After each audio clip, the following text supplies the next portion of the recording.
তারেক রহমান আবার খুব স্পষ্ট এটা, সেটা হলো যে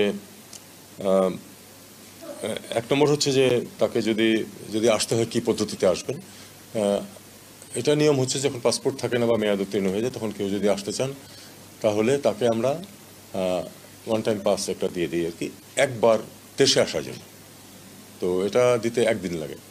কাজে এটা উনি যদি আজকে বলেন যে উনি আসবেন, আগামীকাল আমরা এটা দিয়ে পরশুদিন উনি প্লেনে উঠতে পারবেন, কোনো অসুবিধা নেই। এটা ওনার নিজের ব্যাপার।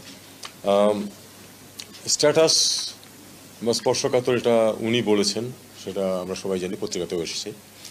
আমার জ্ঞান এই পর্যন্ত। আমি শুধু এটুকু বলতে পারি যে বাংলাদেশ সরকারের পক্ষ থেকে কোনো বিধিনিষেধ নেই, উনি আসতে পারেন। কেউ কেউ যারা বিশ্লেষক তারা কেউ বলছেন যে ঢাকার একটি হাই কমিশন কোথাও বলেছে যে ওনার স্ট্যাটাস হচ্ছে উনি নন রিটার্ন, মানে উনি ব্যাক করতে পারবেন না এই সরকার। এই বিষয়ে আপনার অফিসিয়ালি কিছু জেনেছেন কিনা?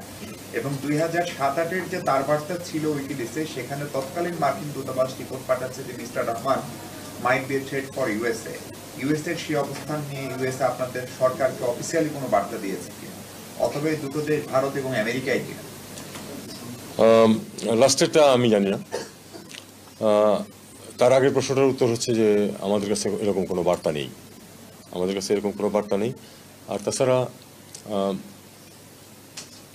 নন রিটার্নই আমার দীর্ঘদিনের অভিজ্ঞতায় এক্স্যাক্টলি এই শব্দটা আমি কখনো না, হতে পারে, কিন্তু একটা দেশের নাগরিককে তার দেশে ফিরতে দেওয়া যাবে না বা দেওয়া হবে না, এটা তো আমার কাছে একটু অস্বাভাবিক লাগছে। যদি বাংলাদেশ যদি তার নাগরিককে ফেরত আসতে দিতে চায়, আরেকটি দেশ সেটা কী করে নিষেধ করবে বা বন্ধ করবে? বাট এটা একেবারেই একটা বিষয় যেটা সম্বন্ধে আসলে আমার যেহেতু নলেজ নেই, আমি আর বেশি কিছু এটা নিয়ে বলতে চাই না।